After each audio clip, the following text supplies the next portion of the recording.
her situation right now is that it has nothing to do with her political leanings. What has happened is that an individual has filed cyber libel cases against her, and that's what she's facing now.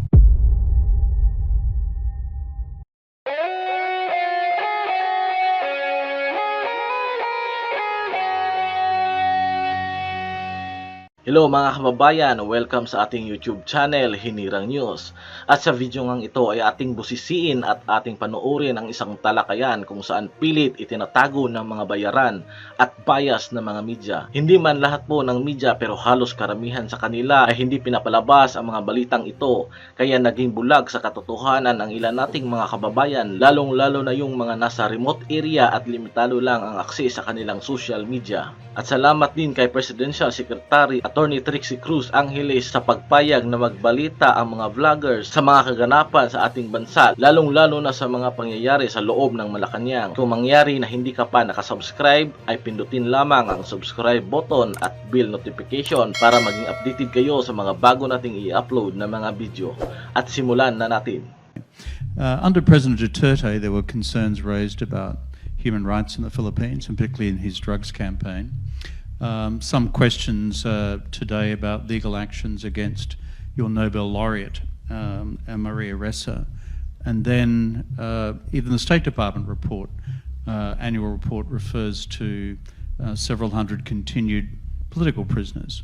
So your reflections, I noticed what you said before about unifying all Filipinos. Could you give us your reflections on the future of human rights in the Philippines? Well, the argument, or rather the discussion about human rights in the Philippines in the past few years has really derived from the anti-drug war that President Duterte undertook. And as I come into office, you look and you see we cannot stop the drug war. The problem continues to exist. What we can do is to examine and learn lessons from the experience from the past administration, and to go into a little more detail. I think we have found, it is certainly my view, that enforcement, which has been the part of the drug war that has been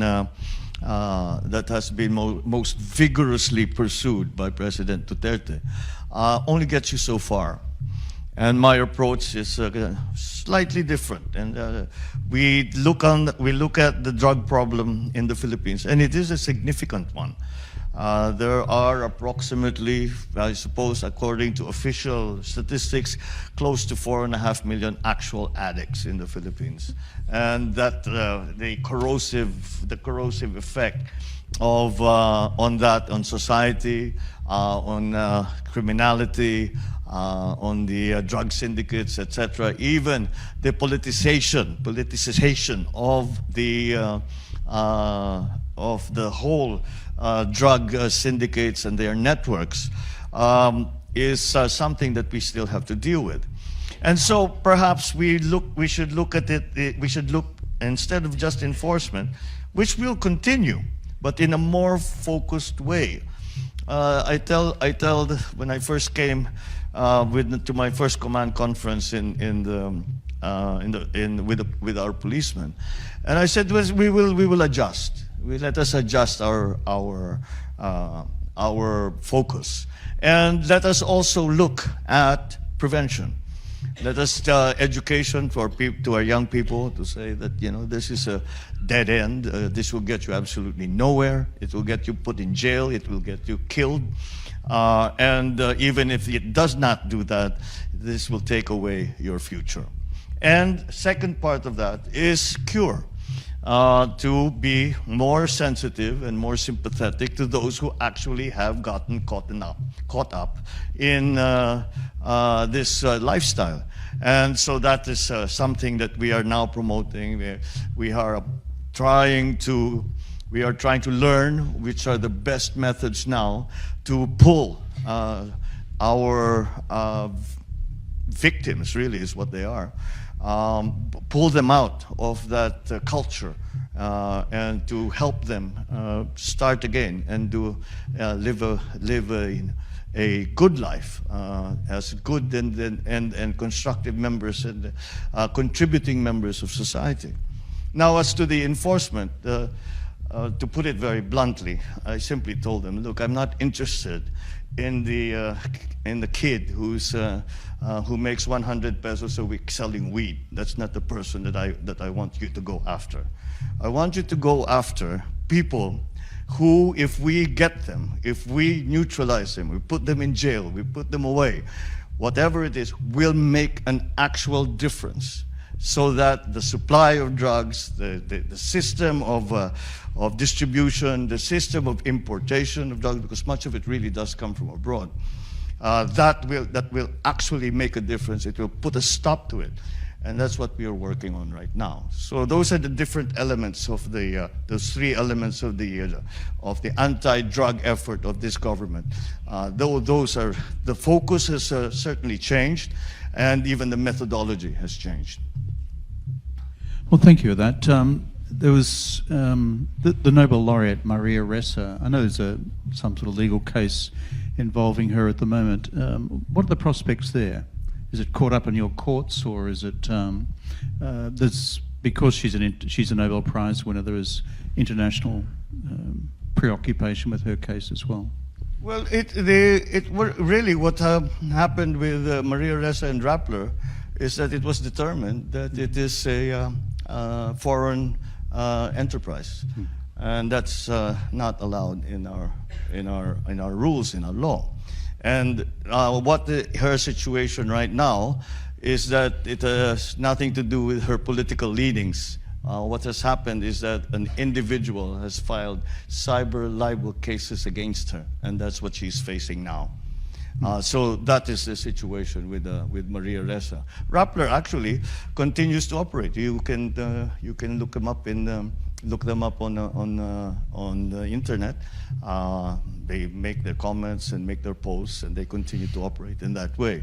However, she herself personally is facing, I believe it's 2 cyber libel cases, and we just we have a very clear delineation of powers in our political system, very much styled after the American system, where we have the executive, the judiciary, and the legislature, and they're co-equal.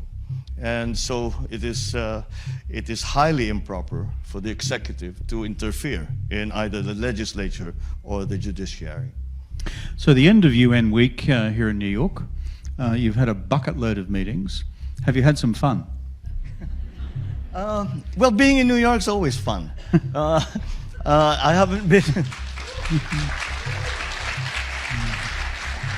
I haven't been in New York for a good long time, actually. For whatever reason, it's been.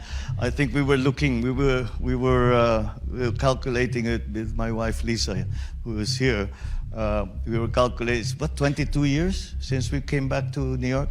Put your hands together for the First Lady of the Philippines.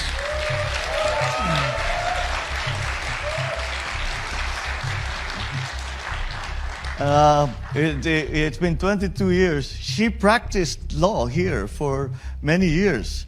And so she's really part of that song. She's a native New Yorker. And we missed it. We missed it terribly. I spent a good deal of time as well in New York, perhaps not as a permanent resident or working here, but simply because I learned to enjoy and really have great affection for the city and its people. And we missed it terribly, and we were very happy to be given the chance to come back. But I would say that she has had a better opportunity to have some fun in New York. I have tried very hard to maximize every single hour that I've been here to make these contacts, and as you described them, I have a bucket load of meetings, which I think have gone rather well. But as I said, it's not. It doesn't take much just to be able to look out my window and to see New York, to Central Park, to see New York at night, to walk along the street, to get my sabret and my souvlaki sandwich.